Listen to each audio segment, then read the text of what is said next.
Juliet, you are a mad woman. You are a foolish woman. Juliet, wa ho wa. When wa na du kian ho wa kian. Emiam enyo kian gbuwe. Emiam eni no wu enyo kian gbuwe. For real, o kian gbuwe. Iwa bo fiakulele we.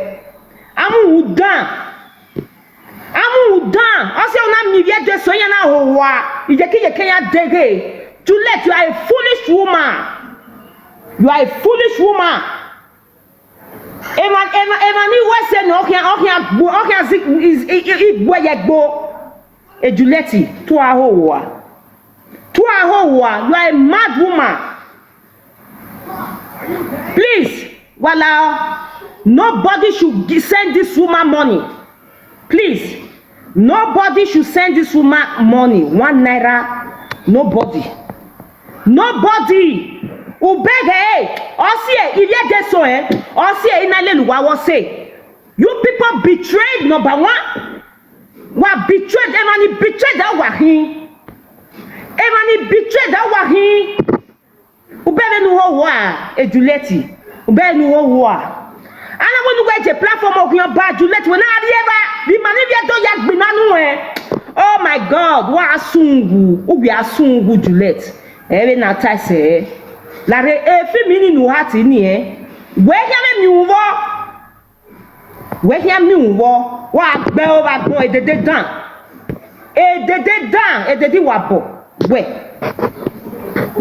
wa ge no ko na yawo wa go ko na le platform Iyore opo ni magbinana ni vie do ya gbinana wa go le platform Iyore iya donate go nebe wa o ta we mommy Iyore wa tope o ta we mommy Iyore wa bego ku na gbinana wa bebe wa ya me disgrace oh chai wa bege Juliet wa de emi no kian agbo igo na me sota devil kian donate me Juliet igo ni yen o kian si wa bolu egbe igo ni o kian si wa bolu egbe Igo ni o kian sie miame no kwa o kian sie ju egbe o tone doni o kian si wa boju egbe Juliet wa ho wa mo ri tie bonu gbe na wa sungu ubegiyan amoki opa na ma ibi to ya gbina no le TikTok when ari ewa o ko no disgrace we Okono iti tie bonu okono iti kama we egbewe ige inyepe ogbele atie me na igwa itie me oh hello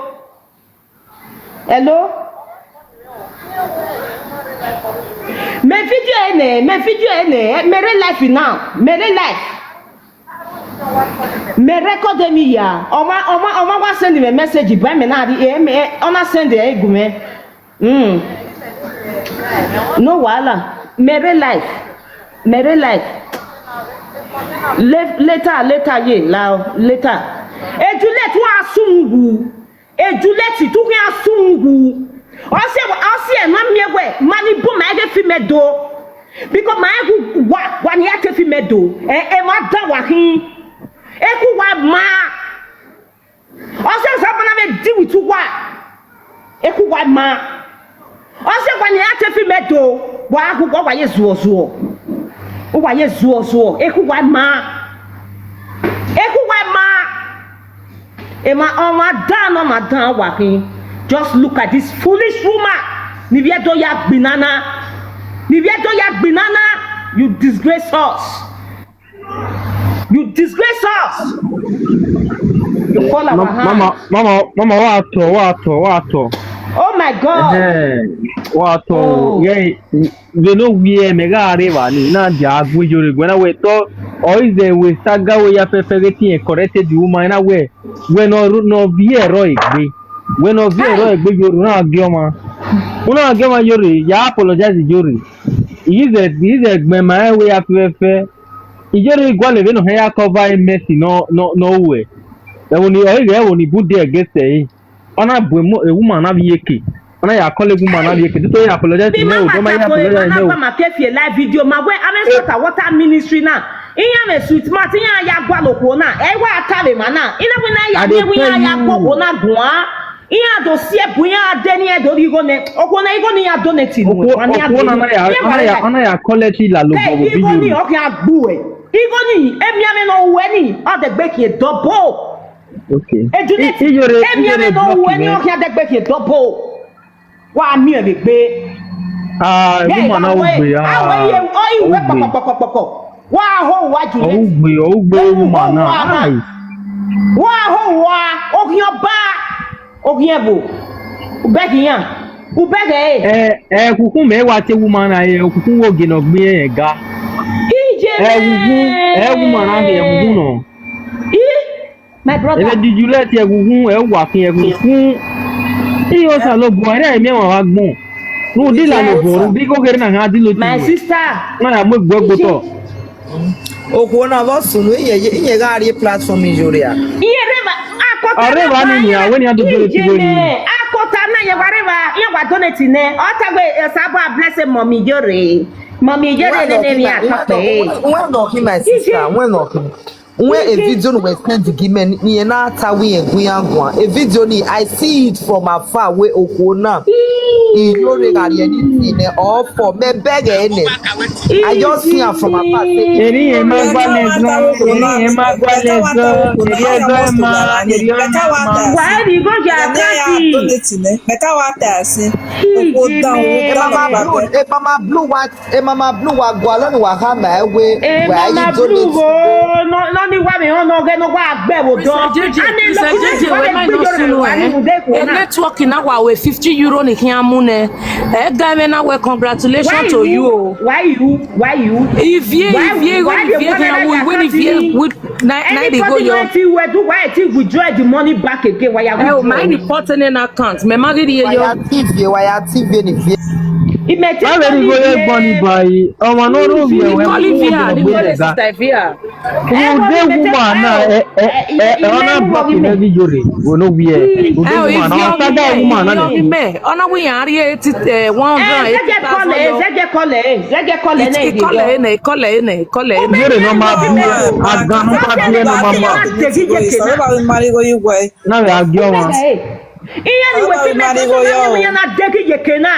Mekata ese na una mama na ruwe nwa come up mama tis of death come up I go so stop okona ma send the request adie ma obegi ma yare ma na ma ti send the request no send the adie ma no do pon mi ma ni bi do no mu di aniye o ma send the request when I send the request na baby mama blue call e ban awe je network e dere ma e mama me go ware live video ba Iyore. Oh, no, I'm the president of my yafe ni my support we no see any me manati guani mana ya via me perfume me me so me meti agwan me ateta mo this woman they pray for that woman wey beat and zanza for platform. Even they pray for her, they swear for people where they abuse her. Nigeria oyogwe ma wa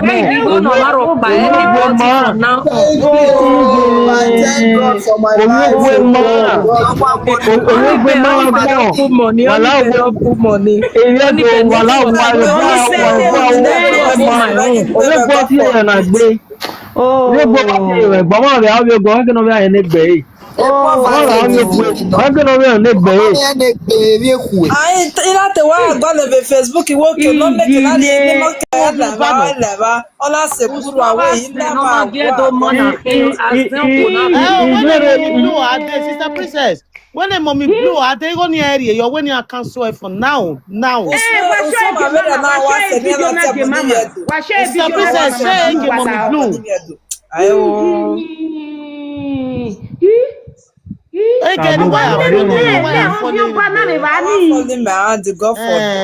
She fucked up.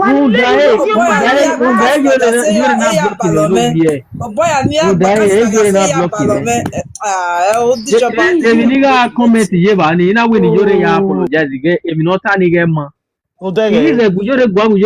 You die Yore na blocking, and they use Yore no ma be. You know, the Agioma. Gene no ko je ni ekwege o le tie wa wese.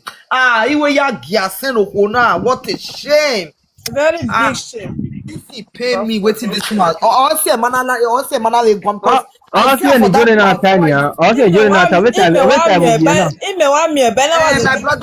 Brother, okay, wada. Video not 7 princess no kona ya upon nowhere. Ye ya Iyore gwan. For that woman voice and the other man no go ye lead for their two voice, on go on ogbiyan. Oh,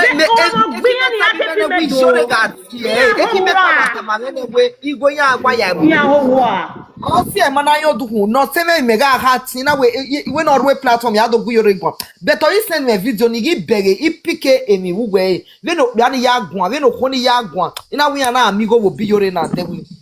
Ofone agelegele ri odeji. Ugo ime wa Iyore na me na bege na.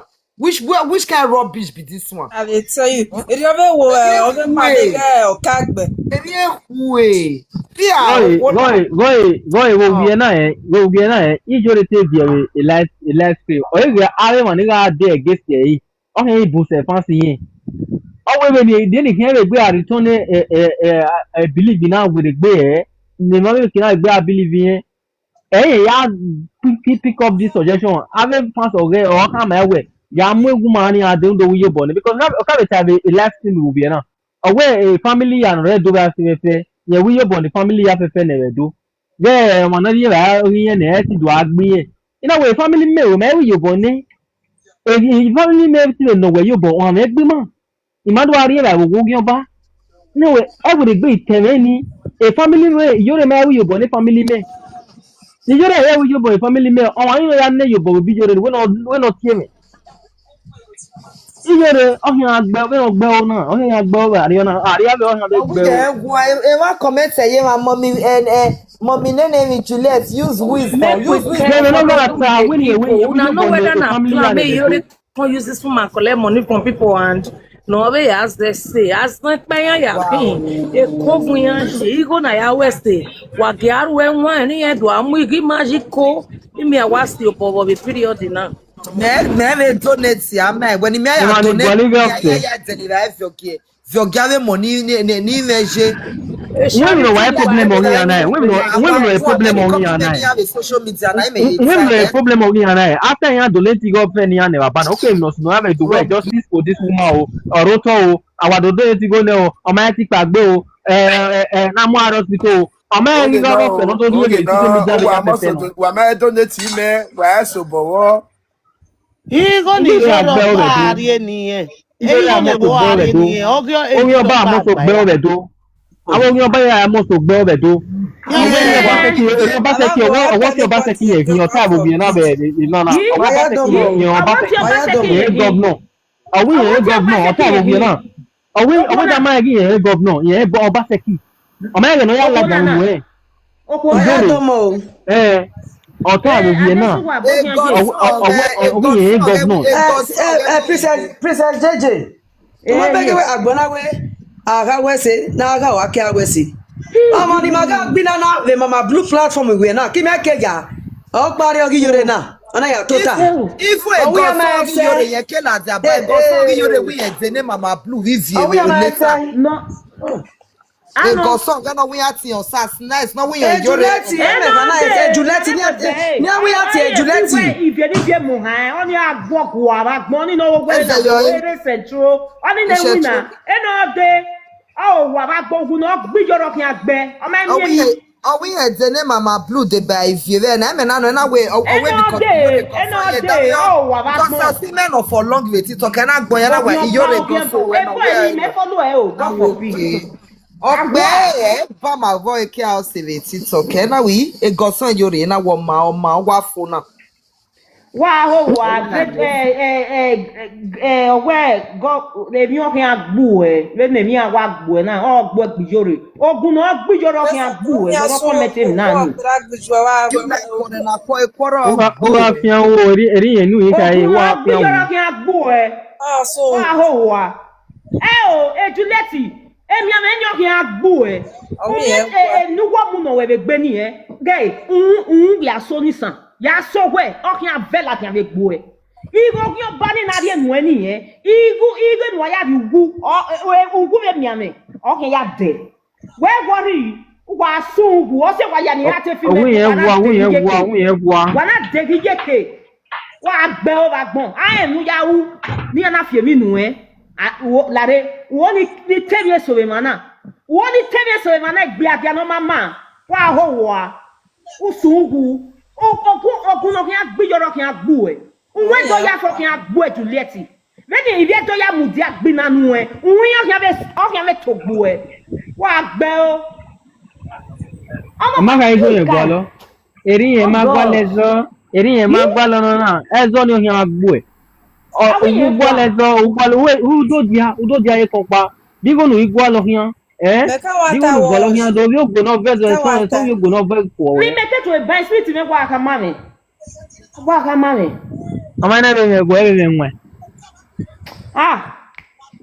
Omega bano da bien na mo gani la Iyore platform e gani na ma na wa mu mo wu de ni ya gwa le ya my brother again na hospital e owe ona wa atale rubbish na ona gbe o ba gbon no wo fi oba se ki ye ama e no la ja wonu e wi e governor mi Iyore no e governor me no e governor we adu agu me gwa me se compensation kan raje me on ba se ki ave no la ja wonu me no la ja wonu e ave ni na e oba se ki ga lo yes now oba se ki ga lo ye ma o e group e WhatsApp group ni adi ya ye e ba ya na gun wa na won e o ma o Juliet okun boge na we iwe ga o e ma fi se eyelashes o be fit yan okugwe we na ye na gazin e de dan wa sungu si wan ye wa si guys, please let's power tap share the live stream please o so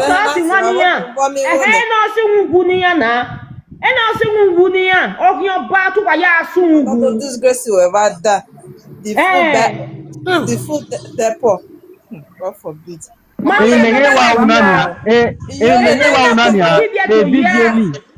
gallant wala one o da egbe ya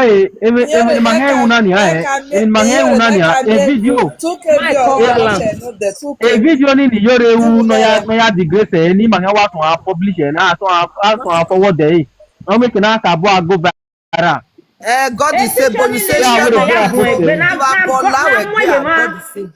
God disable gbogbo na we share nonsense if abola we gbe a God disable say share nonsense say nonsense of you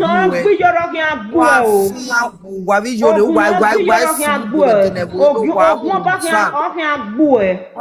wa sungu tayo hima Iyore tanano aya yo gwatan wa nu boya fi awbe ye de ne ro gba Iyore bi se so ta wota agbe o ezewe me no boni tala dia mu iye do ya na mo e ya na ki live video e na debawe Juliet e ya na debawe at the end una do gbin ajo akaka bi who dey be when akpa una ya total ye platform Iyore so ma gba nezo o na wa una phone o wa phone na eni e do una e gbe na jegbe sunu wa in fact thank God say I know even mama we we se di go be die waka ni me we se di go me mama blue nya gele donate the platform o rebo do platform ma na ya na gele donate we ma What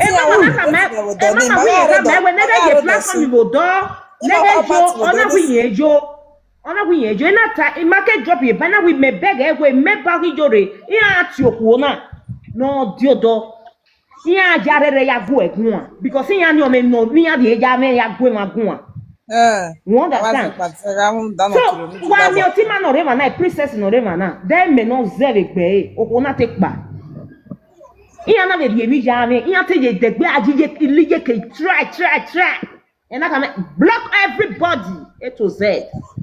But today she's free.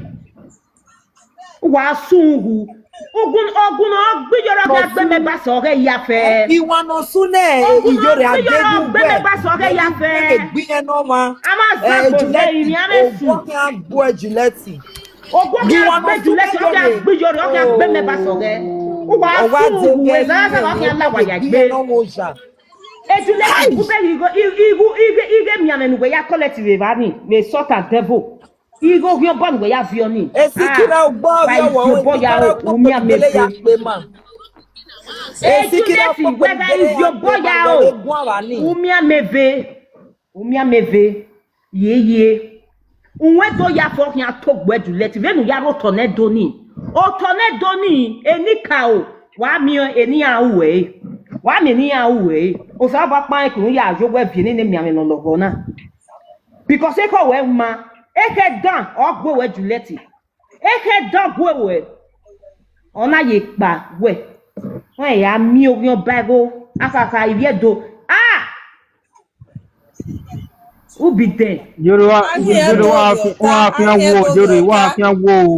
Agínyẹ̀dógè ọ̀tá òun dàn. Agínyẹ̀dógè ọ̀tá.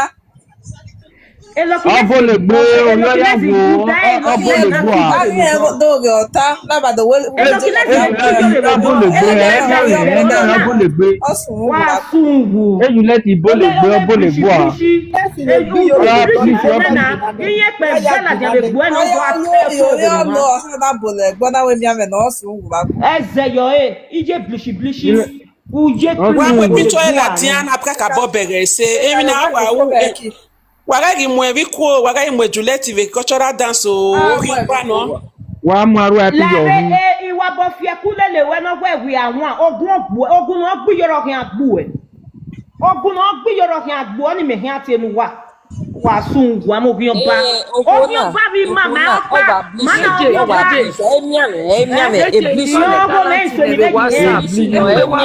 ẹ̀sọ́ ni méjì hẹ́ wàlá I don't call gallant. I no get gallant lao ne. You get gallant lao ne. Ijore ọnya yẹn.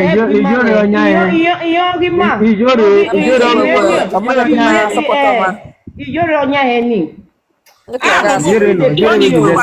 wa beba o so what donate nene a Adé donate nene wọ́n sẹ́ mama. we no return igwa Yes, anybody, yes, we say mama. Almost to return it only. yes I mama blue was send a request. When no return it only. Mama blue. When I not go your account any digging her back. Man, you go no go back. No day. What can mama? No day.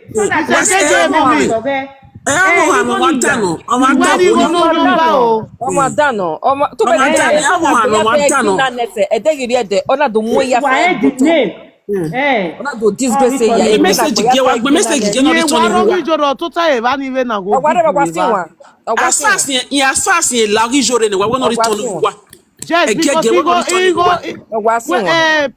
Princess Empire when a posh when not here. When not here, when not you go, man, I'm your Mariana, when not in a beggar. Send there your can't go my way. When I said I can't take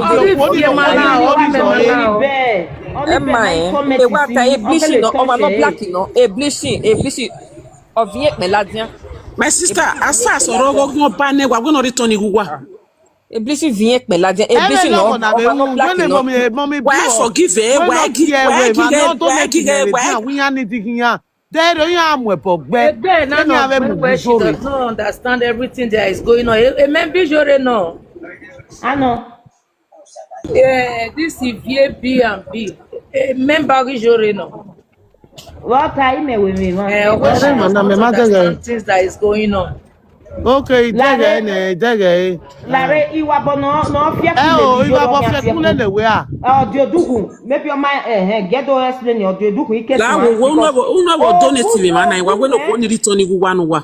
When you are return wa kole wa we re buy no return igwa no wa because Asas ya total yogi jore ne. Anything no concern ni joro ma concern wo at all. At all. Wa when no return ni Good Good evening. Good evening. I just comment my opinion. Why you just conclude like that's why I be Iyore member? You see me say the follow Iyore. I don't follow anybody for social media. I just comment my opinion. The next day insult me. What I said maybe she doesn't understand what is going on social media. Is that why we insult She me? know Why she no go understand? She know Why she no go wetin understand? That's not Why that everybody dey tell her, they don't tell her. like the way you Why make she no your go opinion. understand? Who tell My you brother say is she the no know? Who tell you say she no know? That's Abi where na they- you no where dey they social be media that since. opinion. Why you would You go just talk say conclude na like you no dey that? social media since. Your opinion Because does she not know count wetin here. they- That is why No, they You answer say you your that own way. too. You know just carry the insult person abeg make you like dey that. go that No side one the insult wife you wey here. wa You go right and make mind you You your go know back when you they go follow come anybody for social media. How you still understand what they go on? You know they follow Now you anybody for don't social Who want do media. you How want you still to come understand and what they go request? on? Come and get out. Ese to Joel. what abeg you make back down How you still understand what they go on? Wà á gbẹ́ where the jore. Wà á fi ẹ̀wù òbí. Wà á fi ẹ̀wù. Wà á Wala fi wa ẹ̀wù. wo na return ni go. Wa mwere be wa call no return ni go. Wa sas ere ke ni jore ji. Okay, ego taste in your bonnet. You go say When a ọbọ mommy nẹ. blue, or when I contribute never. When a mommy blue, Larry. Not here. A mommy blue me phone up again. Andana wa be Igo won yo na. or Ana wa be boy na we mo ana wa be won na. Nwu da no gba be. ogun yẹn gbì yóre náà gbé ìdílé tó náà lè gbọ́ ò gbọ́nà kọ́mẹ́tẹ́rì náà náà wọ́n ti náà return nothing. Ugun yẹn gbì yóre ní àgbò ẹ̀ Alert. wá Alert. Agbéra for yourself. Mo yo na na be won na. Ogun na ma nwu da no Agbéra gba for be. yourself. Obi azo bi asha. Times two. Alright, go the you same mama na be call ona be warn ona be give ona be the advice no wi yẹn hàn yẹn jọ dọ. Okay, ona iga kia. So na iga kia so we he si wa your bo. Ọmọ no ji Jùlẹ̀ lórí gómẹ̀ gùnmẹ́ o. Jùlẹ̀ lórí gómẹ̀ gùnmẹ́ o. Jùlẹ̀ láwo lórí gómẹ̀ gùnmẹ́ jùlẹ̀ ti yá gómẹ̀ nìyá ló ná láwo kó o. Wa Imagine mo picture where. la jana pe ka bo bere Ilẹ̀ se. ẹ̀kẹ́ bọ̀ yọ.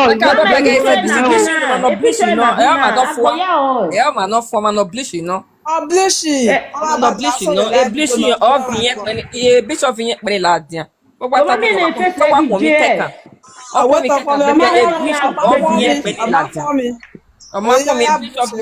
Eblissi nọ. Oblishi ọlọ́bàdàn aṣọ mi ẹbí jọ́sùn.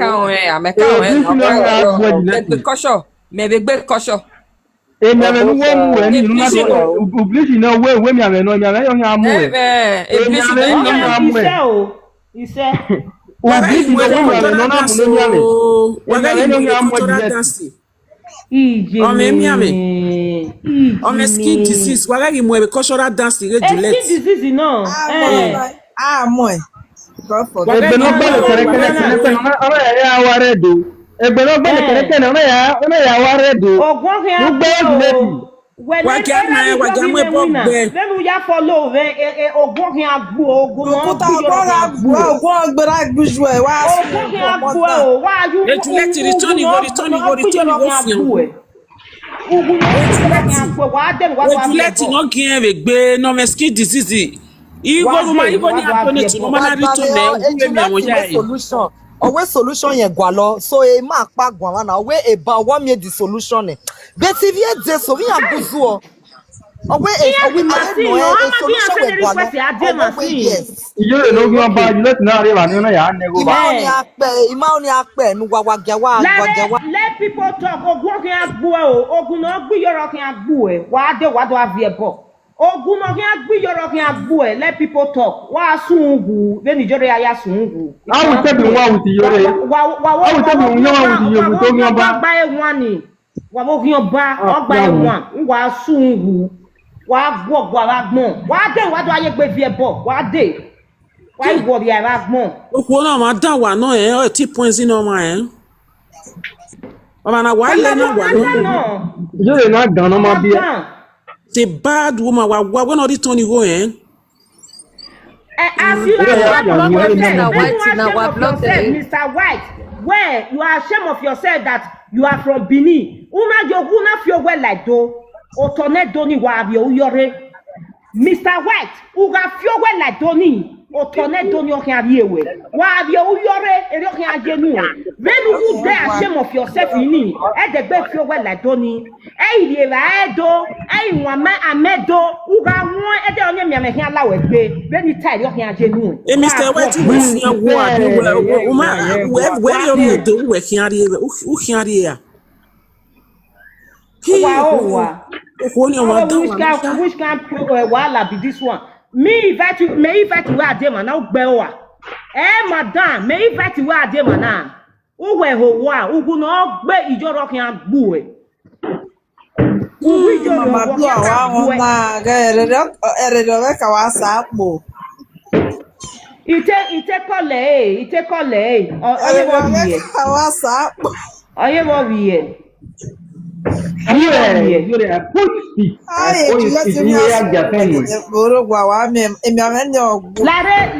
people talk. If you want to people le wa, nu na tie boss me. O bonu ya gbe mi di boss me ni boni e. Emi awon kin alawo ere. Di tie we ni we wa ta. Di ma go we gun wa ta. God go bless you.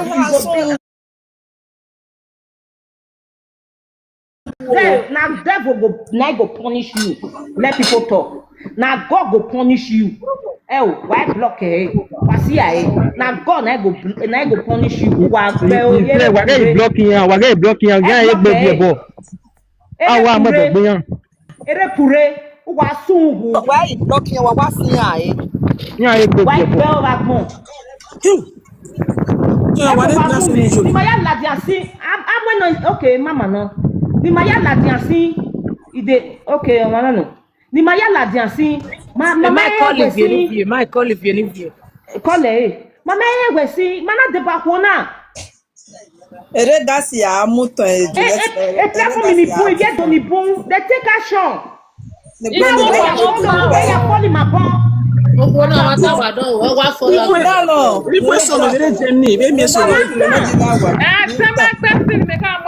brother need you to said the way of the noise.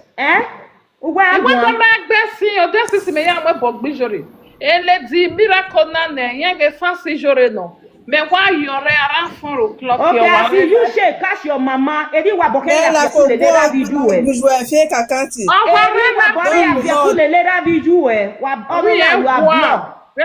Edi wa bo. Edi obi ya kule lera biju. Ote wa fe Iyore platform mama sade wa gbe o dama no ye se me gbe. Obi Iyore una. Ekini e to na gbe. My people, why are you doing my people, princess. Okuna e se no wa da me nebo. E mommy blue na tie. Ori tie wa wo aye je wa e ma ko ni. Only they don't love Only one they don't love. Ya you know e san no ne. Mama, why not soon? Why not soon? Mama. Bona tiene, ame, obion bana, groupi na. Iya ono kona do you vie boni ya. Onjia tia de no do rigoni. Only wa mai understand. Iya ono do you vie bo ya fe ni vie do tie ni ya ke no bi adesin. Wa mie bona etiene, obion bana Iyore. So na ye ga bi eba na ye hin aju vie bo. Water. Sister.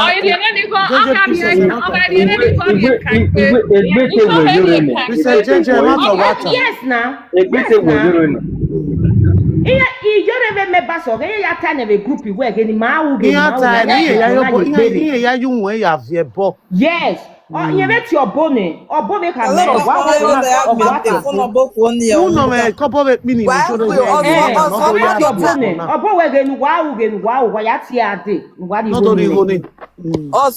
platform over here. We talk on do popular. We Iyore waka wa we ni ma.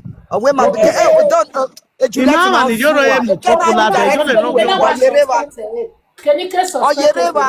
Thank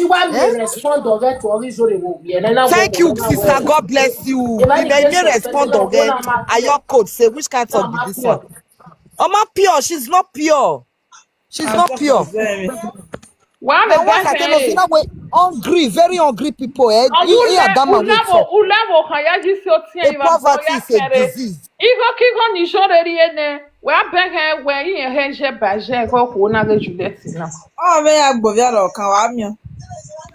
Ona hi ozo viere na weton ya gbe okan.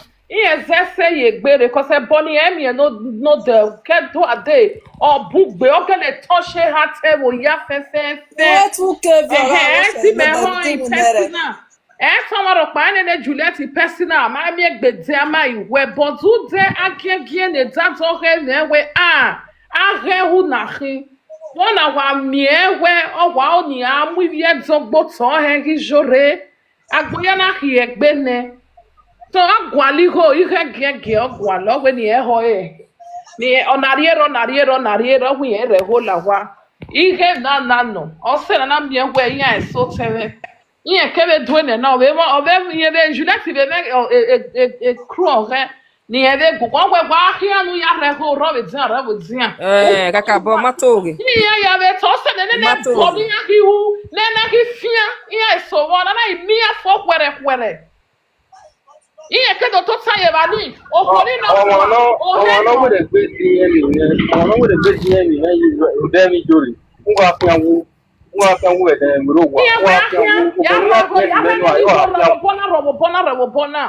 Robopona o se mi wa ni wa so fi fona aga swene bo be ke ni no ogbenya le nye ha le iye kedo to tama na ya be gago ke ya be tane o we ahia wa robopona Kaka bo matoge.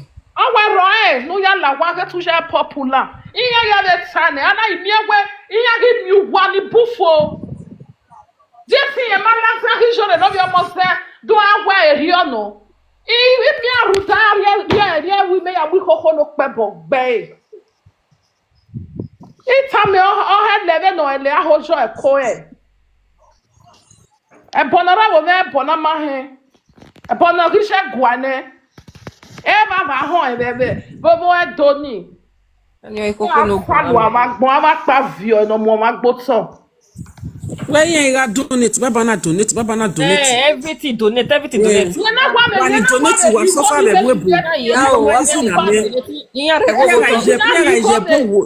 ne sais pas où rigo e plafond Iyore. Oh, here Tony. When I rigo ni o here dog we give Yeah, j'ai beau Yeah, j'ai beau wo les social media ni edo ayin bi we buyan ya wo re. O pe akeke gbejo o pe akeke gbejo. Matoge.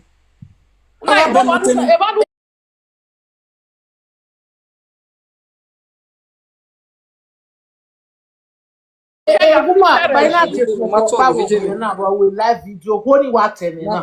Wa so le so de wo ko ya.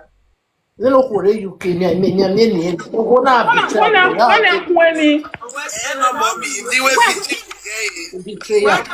Oniwe da the camera.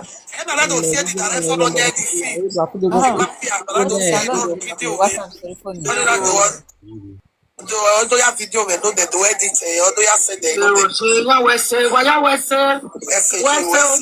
Juliet na be mo pa ni me here wa gbin o ti mo sigbe. Very useless hungry people. Yeah. Local Ave mabule. Mamo no kwa ye kokwa. The director that when me eti e bo. That lady did not funny. You are a princess. Princess ya. Mommy la when you go ale le sit up. Very nice woman. No encourage you where you are. La wo wa pose wa play video na ba me ta me go na foni ya wa gba yo mere go he no e ya ni o ke ta ma wa ke mu ya re go wa Love, you are right.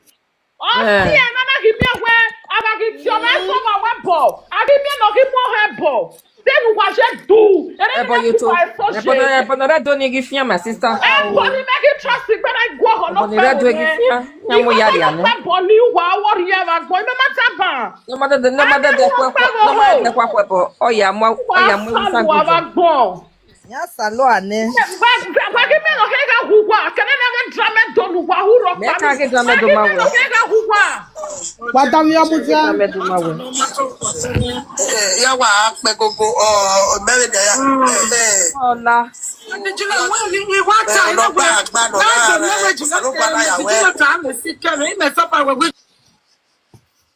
Why mute eh? O me kini ma madame ho. Why mute eh? Madame o bala. Okay. Obo salo bo azeni eh. Di be do an wa dara ti e alade me ma le wa mo do me ma le jo do even we e wu 2018 gogu egbe ready be da ko we fe 2017 ni me la do azeye kere e me ye ki e wu me wa ye gba le gbe because of the scheme 2018 December 26 e wu mu do ni e Nika seko to na pa na Juliet na taba. Awe ma Iyore. Awe no no gba no ra Juliet wa mi ge yara Juliet na oge wa fu. Yeah, I want to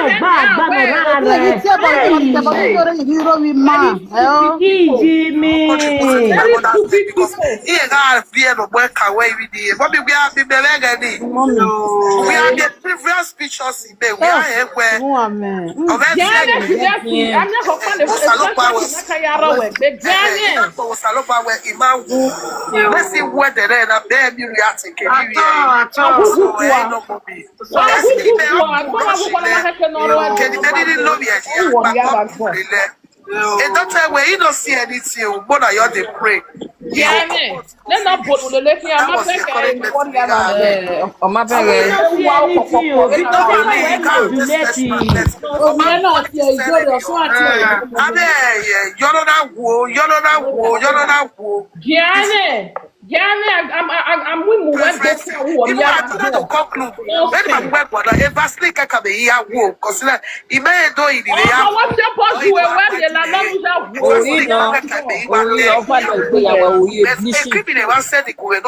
With this money,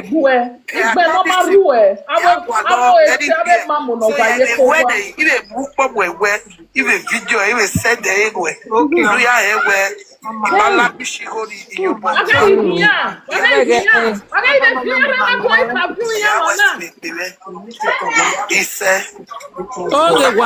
Criminal, my dear,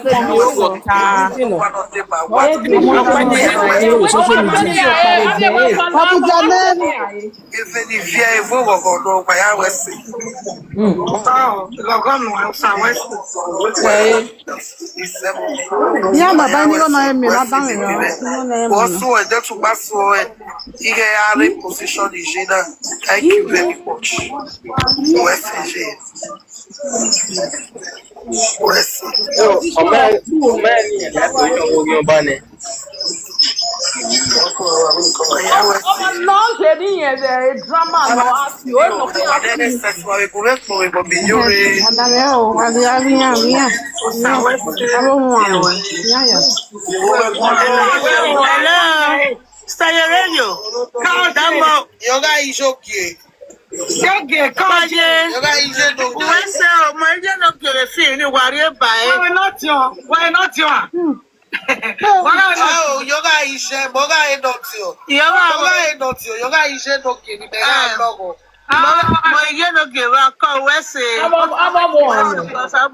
you.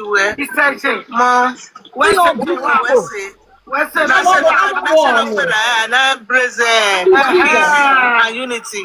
God bless you. I love you.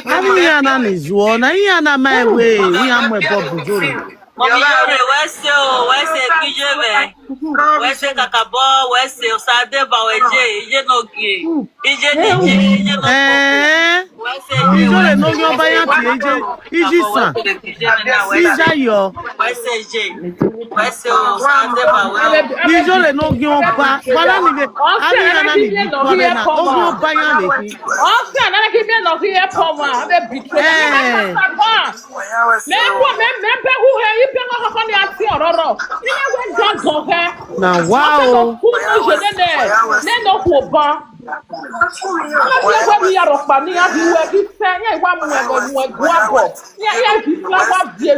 Yeah, your father to hang your what question? Go to our go. How are you, mama?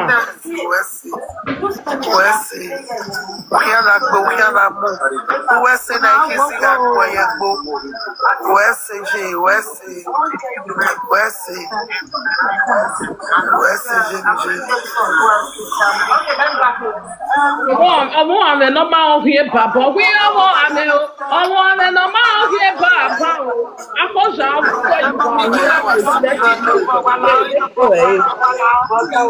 ìwà wà á sálò àbẹ̀ nà kí pa bá ọmọ àmì. Exactly. You're supposed to apologize to all your people. You can't do that.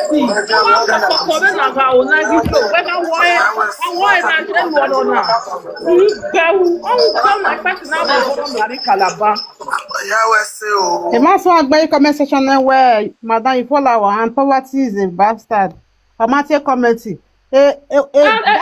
Comment to the message area. You're not supposed to apologize to her on video.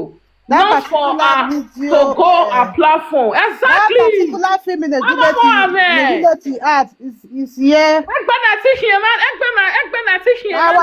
Our band now that big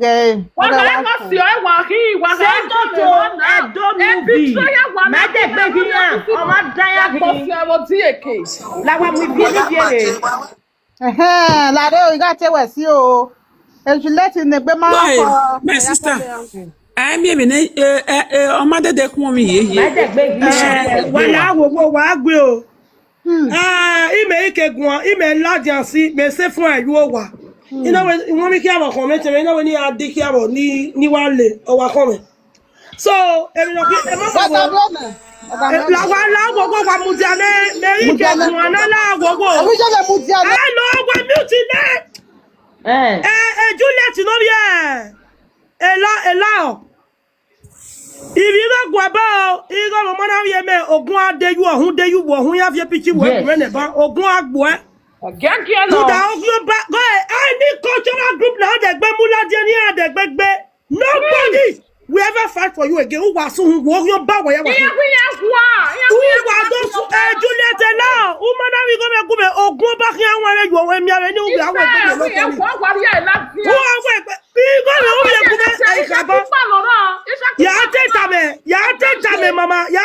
mama blue but now mama Sonia me go ya agun we fun o ma dey friend o ma ko no stay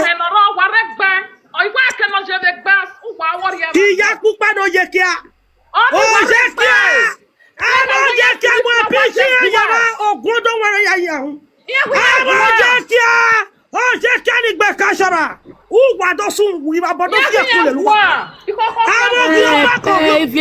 when the woman river when the woman wa leru ni jore river o wa leru ne o when eze ye ma no mo ebogbe river wo na neni o can you imagine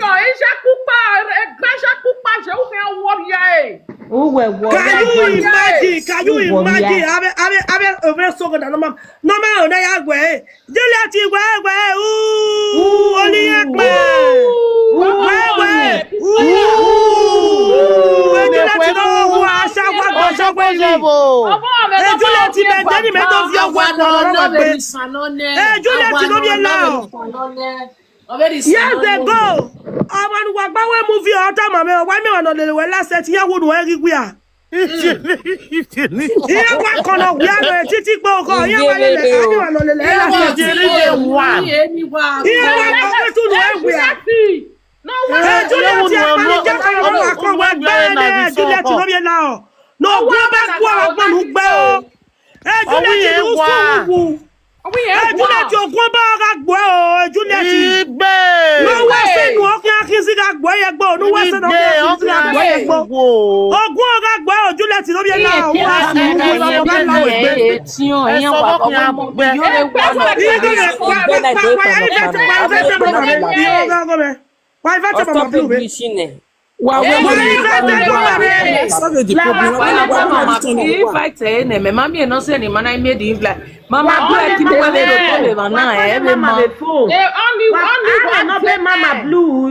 I'm not be Mama Blue. La wa call le phone. Only Dene not those sweet. Mama Blue.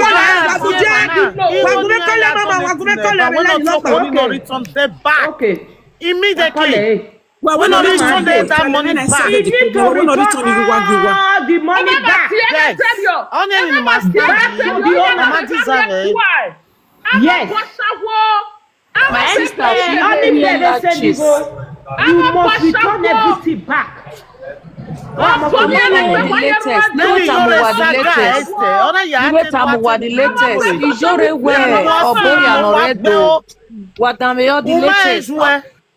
Sister Dameo, what boy and red or we go gane? Or we equal and or water.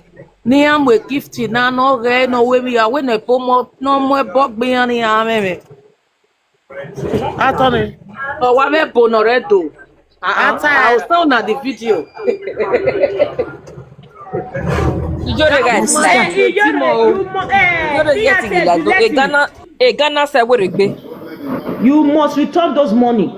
Why return it? And even when you return to those accounts, when you account away. One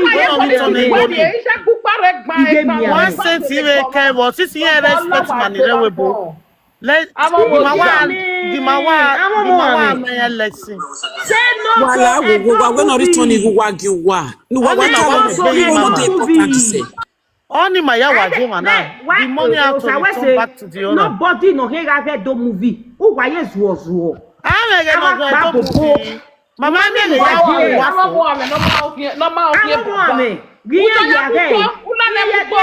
video de paré no ya zuo e ra.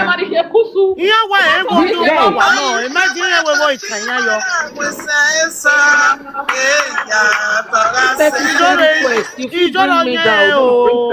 Iyore wa sungu o. Iyore wa be o. Juliet ne dan ye ti ebo ne wa ni tebo ni jore. O ko na re wa ku. Madam, the video no one send it to me ban. I send it where. The woman wa we latches. Mama Dameo. The woman wa we latches. Ona we Iyore one of Paris. Me no say no wana we bleach o ime wo ni caroton na ti adroji queen o bion egbe o ma no me last month. Go we tell ya for see. Mama, agboya hekene yeriye. Agboya hekene. Love mutianeje. Ori mi say demo vet. Honorary sister, where the queen of organic Kimehinian, this thing, organic Jonah with carrot by Ona do say no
Get bowa Ama sama no je de ye, no ye de movie, no ye. If you live sister, if you live when we WhatsApp bank drop a message in where that was what come to my mind. We'll talk on WhatsApp group.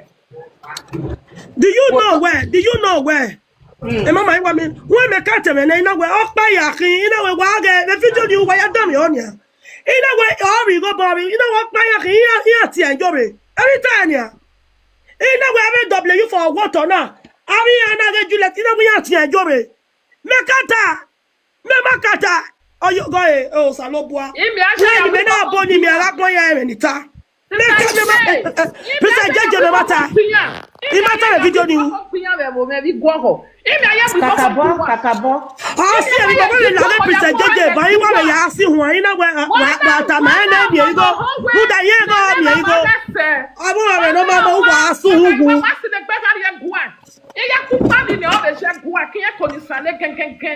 Juliet wa iwe ni gbogbo tu wa si ni wa wu tu wa redo. Aredo nu wa yo back yo se nu gba ma gbe Juliet. Ku we ki ya pupa nu wa sun hu nu wa gba ni no gba wa na gbelu wa. Ku gba kere Iyore ya fi pa jagwa. Iyore we ya si won na nu gba wa gbo. Nu wa se na ga kizi ga gbo ye gbo Juliet no bi la o. Ogbo ba ga gbo o. O to le do lu mi wa yo ga gbo ga popo wa mo wu wa. Ogbo ba ga gbo Juliet. We bi ado ya ni rewe bo.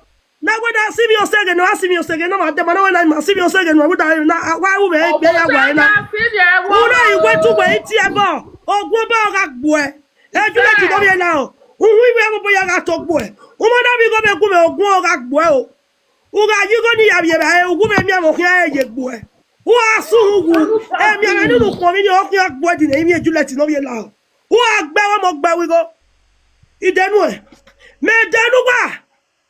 Go uwa ya wa fi o e. 7 days Ile tu wa uwa we do me short iba bodo la wa ya gbe. Uwa do su hugu do. Abo ki o ba.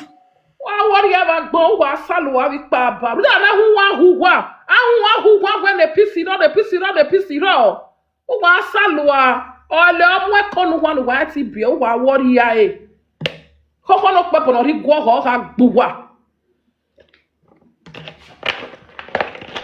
Era ya so ni mesi na kwa Iyore o monare. Agbonya na ki egbe. We might now sunu. Sister Love. Sister Iyore. Tama we ye we no ya call ni no ma oro Iyore ni. Juliet ese gba ye go. O se Iyore na mute.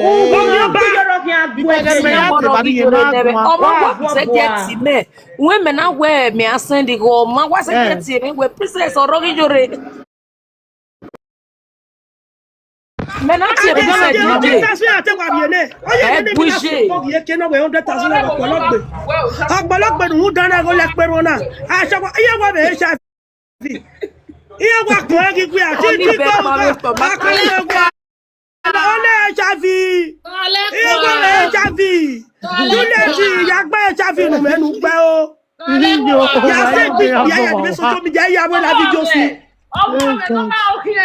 Okay, papa, wa sun wo Juliet. O wa kokoko awo wetin don answer Iyore.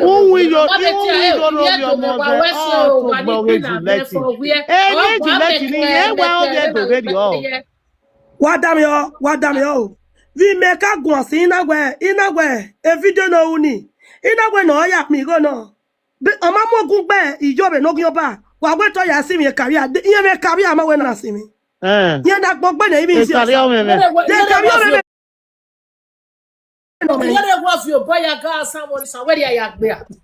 Me mata mugwa. Me mata. Ina gwa mi ego ina gwa video no do uni. Iye do ya gwa toto ni Iyore make na bi go ne bu da mo ame ya kiyen ya gwa mi ani. Mo le gbe ro. Ke o do ya no. E wo bi o pe ani le fi me no eni e. Iye de gbe wo se e comedy ogun yan. Igi de be washing. Okay, make it female though because a boy boom. Oh, sometimes Nania the comedy online. Who what again? Okay, this particular woman make it a big. Beni akewa we.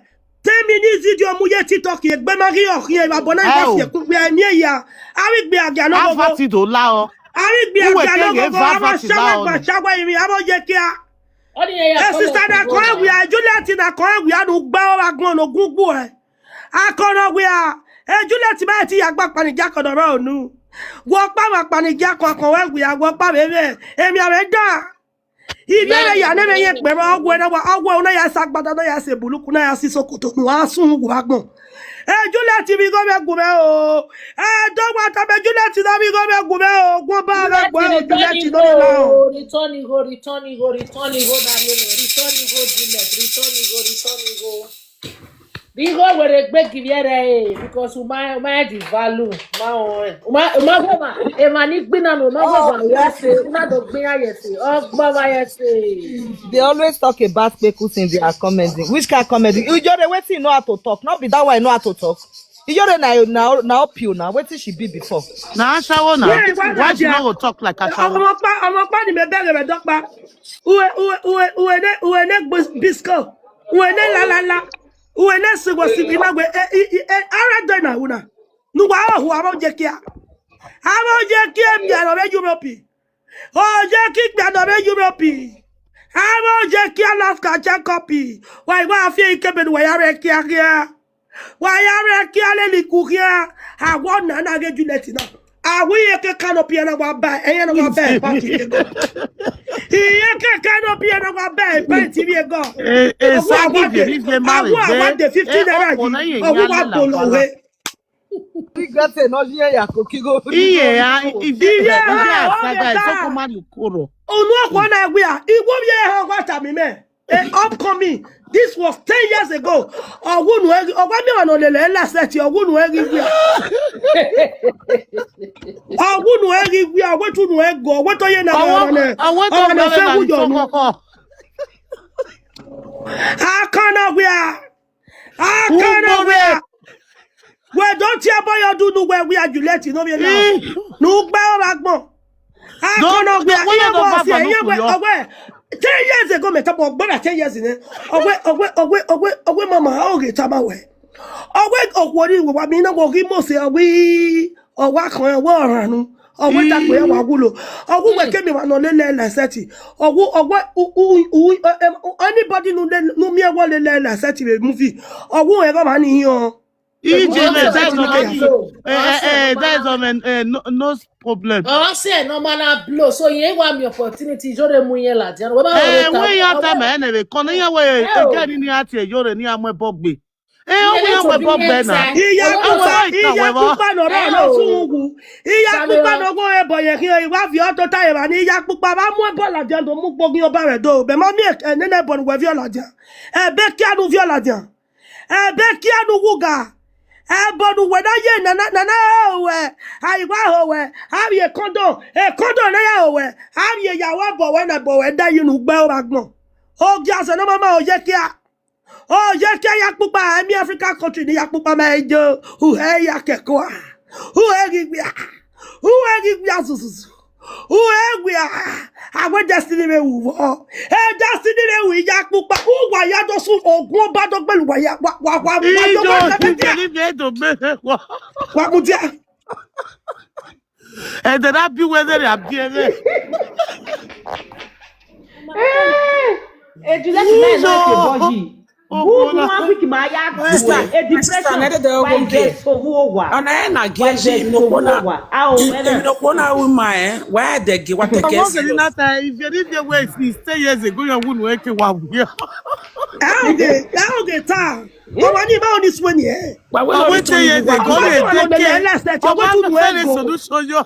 O me wa ja je o se no man blow so yen wa wouldn't work we are see no le we blow na we ma water we ya we wouldn't work go ogwe dokpa ogwe lawe ni ado we movie ni ado ba me here de gbe ya mu nu we na ogwa mi wa no we movie ni we ene do ye mi o be ya go mani wa me iwe we do ma me ono we e party ni hu da nu we agbe hu nu we go hu nu no we are Iya ugbore wa no. Ogi oba. Ogi we ke anu be dofo. Kia ya fefe o we ya fo je kia. Iya wa ewi wa mu ebo gbijore no wi omoze. Awe wo kikan ye wo. O we go ye gwa lona. Iye hia blow na. Ime ni go igo meme ni ahia donate no. Iya that say agwa yomi agwa mi go iya donate mo bo. Ijore me go no de no ma ijore no wi ogwe. Go ogun ba do gbugwa anybody go ye go ime. Go la me gweboyi obala bi ko bo wa mu dia me na la me gweboyi iye boyi mi ati pele no si won no gba ti e mogo paki wa de gbewe mu fi o me la de TikTok wo na do fi ko la de ogun ba na o de yu ohun na o de yen o de yu ohun ba ugwa ya fefe fo wa fi o ugwa afi o ba bodo fi ekun gume ye mi o amu opa na ogbo ko da we mu fi nu gbe agu gbe me nu gbe ami ku gbe se gbe ima do saga eyan ya nu kwa age e ki ko ba bo e mogo paki e ki wa le gbe de e mu fi o me 10 minutes gbe ile uje TikTok mogo paki me agbon no fi wa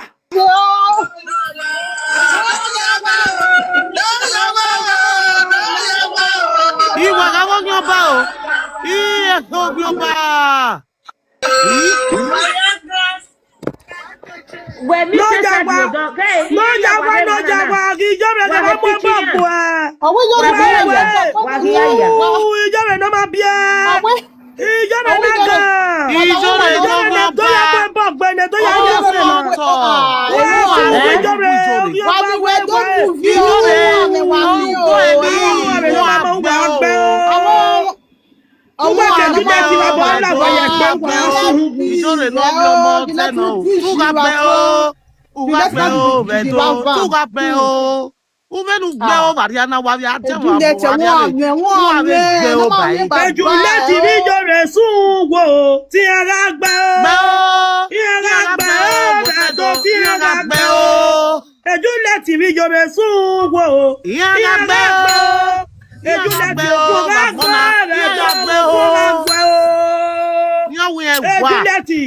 o asungu owo egwa igo ni ma bi egwe ni yi ma win na ma ke bi egwe igo no ga gbo igo ni bi ba i ba bo ga la we gbe emi ave ko ga gbo Juliet emi ave ko ga gbo o asungu Juliet iye pe ni o ke ya we dadin Juliet no gi oba Juliet no ya press o gi oba wa wetu wa ware do wa ku kweta nuwa iya support o gi oba no aba na kinai.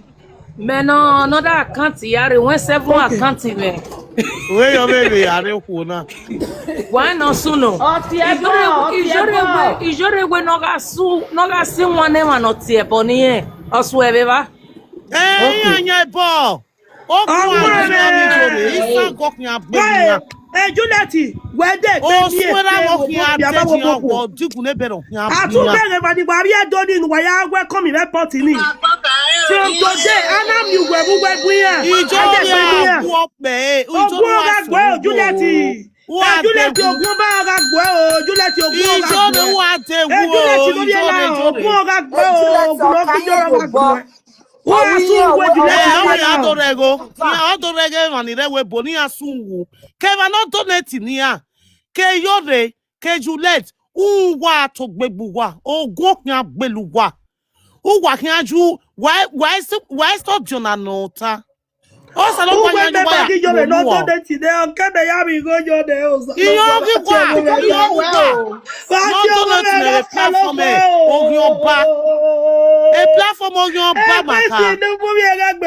Mommy if a platform ogun oba maka o. I said you the Juliet oragbe Juliet. Oh we e wa o. Every kid Iyore na we Juliet o. Ade pe mo bi ya ti Iyore. Juliet. Ogwo ba ga pe Juliet lórí la o. Wa sun wa de fe wa. Oh we e wa Juliet. Be wa fi ku le lu Juliet. Juliet wa yo pa wa pa ye ba we ki eni. Uwe atogbo Iyore. Iyore uwe ave tu boge jule tu wa ga tian wu ve to pa o se lo pa ka bu ma gbe bo ya bo ya mu yizabo ya wa mama e gu da no te ke bi ani go le da o ma ye de gbe tu me imi awa do fi ko were na because me na yo ma do ya my sister dame ho waka esi joro ya ni wa face ho na wa ma dan ya ju wa de wa si wa ijoro mo ko na re face ho na ijoro mo ko na re ijoro ma gbe ijoro mo ko na ya ju ya kio e when ko na ri gwa giwa awa so be dan ya me ya gbo we ni odo e mama bi o se me no gbado o ma gun ese e mama bi o sa me no gbado